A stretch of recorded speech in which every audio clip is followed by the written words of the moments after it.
SITREP World Briefing for July 17, 2026. Iran launched a fresh missile barrage toward Doha on Thursday, and Qatari air defenses intercepted missiles over the Qatari capital as the Gulf escalation widened.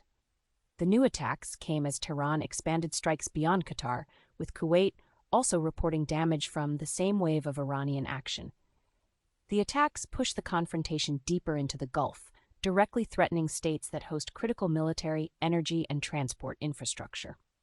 Kuwait said an electrical and desalination plant was damaged in the Iranian attack, adding a critical infrastructure dimension to the military confrontation. Power generation and desalination are especially sensitive assets in Gulf states where electricity demand is high and freshwater supplies depend heavily on large industrial plants. Qatar's interception over Doha showed that the conflict is now playing out in the airspace of countries that had tried to avoid becoming direct battlegrounds. Qatar hosts major regional military and diplomatic hubs, while Kuwait sits near vital shipping lanes and energy facilities that connect the northern Gulf to global markets. Euronews said Iran targeted Qatar, Kuwait, Bahrain, and Jordan in this latest wave, and the damage reported by Kuwait suggested that the attacks were not merely symbolic. The strikes raised the risk of disruption to civilian services, regional aviation, and military coordination across the Gulf. An Italian court in Genoa handed jail terms to officials and executives in the long-running trial over the 2018 bridge disaster that killed 43 people. The case centered on the collapse of the Morandi Bridge in Genoa, Italy. More than 50 defendants had been on trial. The verdict marked a major moment in Italy's effort to assign criminal responsibility for a catastrophe that shocked the country. Among those sentenced was former motorway operator chief Giovanni Castellucci, who received a 12-year prison term. The ruling imposed custodial sentences on senior figures tied to the operation and oversight of the bridge. For prosecutors and families of the victims, the trial was a test of whether Italy's legal system would hold infrastructure managers to account after the collapse of a major motorway span in a densely populated port city in northwestern Italy. The verdict closed a case over maintenance, oversight, and the safety of public infrastructure in Italy. The deaths of 43 people in the Genoa collapse turned the bridge into a symbol of wider concerns about neglected assets and regulatory failures. By concluding proceedings against more than 50 defendants and handing down prison terms, the Genoa court delivered a judgment with implications beyond one city. President Donald Trump used a nationally televised address from Washington on Thursday to revive claims that U.S. elections remain vulnerable to fraud and foreign interference, centering his argument on allegations involving China and the 2020 vote. Trump said he was declassifying intelligence that he asserted showed Beijing had obtained vast amounts of American voter data, and he linked those claims to voting security ahead of November midterm elections. The address came roughly 3 months before the midterms, placing election administration back at the center of national politics as Trump signaled that he could challenge future results if he deemed them suspect. Trump's assertions directly cut against prior reviews that found no evidence of significant fraud changing the outcome of the 2020 election, and they prompted immediate political and diplomatic pushback. China rejected the allegations as fabricated, while Democrats argued that the president was laying rhetorical groundwork to discredit the coming midterm vote if Republicans underperformed. By declassifying the material himself, Trump turned an intelligence matter into a high-profile political instrument, at a moment when trust in American election systems remains a fault line between the White House, state officials, and federal agencies. U.S. elections are run largely by states and counties rather than by the presidency, so attempts from Washington to cast broad doubt on ballot security can have consequences far beyond one speech, including pressure on local administrators and renewed legal battles over certification rules. With the midterms approaching, the practical stakes now extend from voter confidence to turnout, post-election disputes, and the credibility of institutions that certify and defend U.S. democratic processes. President Volodymyr Zelensky dismissed Defense Minister Mikhailo Fedorov in Kiev on Wednesday as part of a broader government reshuffle, setting off a political crisis that spilled into the streets a day later. Hundreds of protesters gathered in the Ukrainian capital after the firing.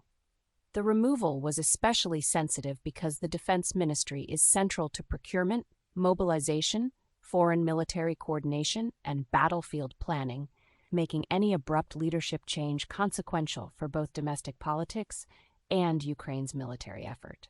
The dismissal exposed a struggle within Ukraine's wartime leadership, with reporting pointing to a rivalry between Fedorov and the country's top general, Oleksandr Syrsky. After his ouster, Fedorov publicly criticized the military commander, bringing an internal dispute into the open. That rupture matters because Ukraine's war effort depends on close coordination between civilian leaders and the general staff, and disagreements over force management, reform, and battlefield priorities can quickly become strategic problems when the country is fighting a larger invading power. The fallout is politically significant because public protests in wartime Ukraine are unusual, and they suggest that Zelensky's decision affected a constituency that viewed Fedorov as effective and credible. Kiev has generally maintained tight wartime discipline since Russia's full-scale invasion, so visible dissent over the defense ministry highlights anxieties about governance, accountability, and who directs the military campaign. Internationally, allies that supply weapons, training, and budget support will watch whether the reshuffle disrupts procurement or command relationships, since continuity inside the ministry is essential for managing external aid flows and sustaining frontline operations. The United States launched new strikes on transport infrastructure in Tehran and surrounding areas overnight, hitting bridges and other civilian transit links. Iranian media said the attacks struck infrastructure used for movement in and around the capital, while Washington maintained that a diplomatic path had not been closed. The combination of military pressure and public insistence on possible talks marked a phase in a crisis that has intensified more than a week after fighting resumed. Iran said the strikes had hit civilian infrastructure. Bridges are critical to movement across Tehran, a metropolis of millions, and damage to them can disrupt commuting, emergency access, freight movement, and state logistics. By targeting transport links in and around Tehran, the United States signaled that it was willing to widen pressure on infrastructure that supports daily life and national mobility. Washington's message, as presented alongside the strikes, was that coercion and negotiation could still proceed in parallel. Tehran has framed the attacks as strikes on civilian targets, a characterization likely to shape its response at home and abroad. With the attacks reported in the Iranian capital and nearby districts on July 17th, the latest move raised the stakes around any future mediation effort because damage to urban transport infrastructure tends to deepen both public disruption and pressure for retaliation. The Joint Committee on Vaccination and Immunization has recommended that teenagers in England should be offered a free NHS meningococcal B or Men-B vaccine from age 15 after a major outbreak in Kent earlier this year prompted renewed concern about protection for older adolescents.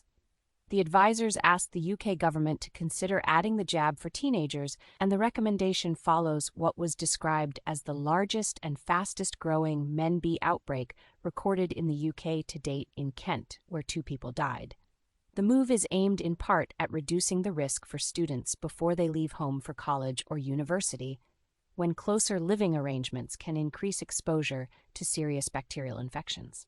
Under the recommendation, the NHS in England would provide the Men-B vaccine free of charge to teenagers beginning at 15, extending protection beyond the infant immunization program that has been in place for years.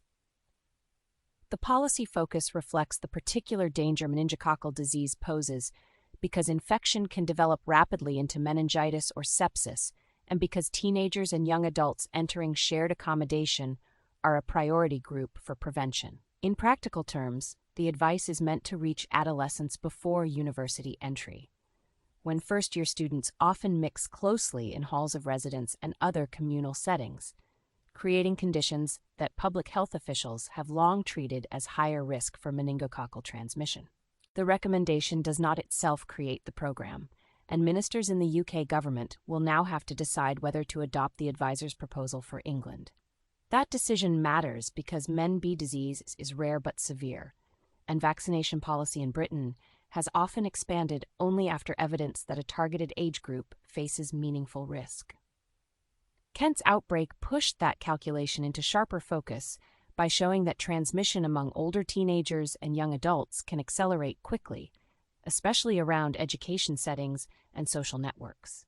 If adopted, the change would mark a significant widening of NHS prevention efforts against meningococcal B, shifting the program from early childhood protection alone toward a more explicit shield for adolescents at a key transition point. Sources and the full written briefing are available at sitrepbrief.com.